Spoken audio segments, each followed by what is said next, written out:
Në Tiranë, politika është vendosur nga një konflikt thjesht verbal në një përballje fizike. Hedhja e një koktejli molotovi drejt zyrës së kryeministrit Edi Rama në mesin e një demonstrate kundër korrupsionit është shenja më e qartë e një përçarjeje që është thelluar prej javësh. Mira njerëz në rrugë, arrestime, lëndime dhe një protestues që i vë flakën aksidentalisht vetes. Skena është ajo e një vendi ku tensioni politik ka tejkaluar pragun e sigurisë. Në qendër të krizës është zëvendës kryeministri Belinda Balluku, akuzuar nga prokuroria e posaçme SPAK për ndërhyrje në tenderat gjigant në lidhje me projekte infrastrukturore.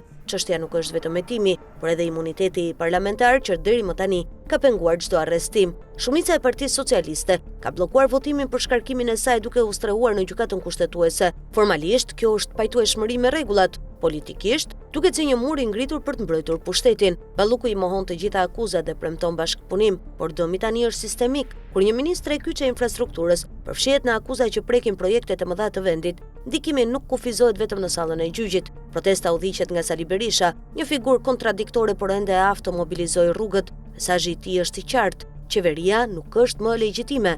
Narrativa është ajo e një shteti të kapur nga një rrjet pushteti që plaçkit burimet publike dhe manipulon procesin demokratik. Në këtë kontekst, koktejli i molotovit nuk është vetëm një akt i dhunshëm, por simboli një delegjitimimi radikal. Rreziku është i qartë. Kur lufta politike zhvendoset nga parlamenti në rrugë, dallimi midis protestës dhe destabilizimit bëhet i qartë. Shqipëria me institucionet e saj ende të prishta nuk ka luksin të bëhet një zonë gri. Përgjigjja e Ramës hap një front tjetër. Kryeministri mbron Ballukun dhe akuzon SPAK-un për abuzim me arrestimet parandaluese, duke i përshkruar ato si arrestime pa gjyq, të papajtueshme me standardet europiane. Ky është një hap delikat. Reforma në drejtësi dhe pavarësia e SPAK-ut kanë qenë kur themeli i udhëtimit europian të Shqipërisë. Të vësh në dyshim metodat e këtij institucioni, të thotë të sulmosh një simbol, jo thjesht një organ ligjzbatues. Këtu kriza bëhet strukturore, nga njëra anë një gjyqësor që kërkon autonomi, nga ana tjetër një qeveri që ka frikë të humbas kontrollin e peizazhit politik. Shqipëria nuk është një ishull. Protestat dhe dhuna politike vinë në një kohë kur Tirana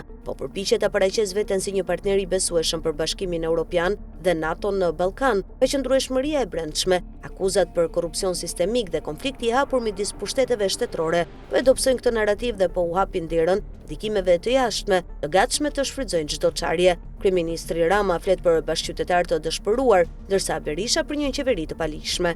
Në mes të kësaj, shteti rrezikon të rrëshqasë në një spirale mosbesimi. Pyetja nuk është thjesht nëse Balluku është fajtore apo e pafajshme, por nëse institucionet shqiptare mund të rezistojnë tronditjes pa u nënshtruar logjikës së konfliktit të përhershëm. Koktejli i molotovit në Tiranë nuk është një incident i izoluar, ai është një paralajmërim. Kur politika ndalon së prodhuari zgjidhje dhe fillon të gjenerojë zemrim, vjendarse midis demokracisë së brish dhe krizës së hapur bëhet tepër e hollë.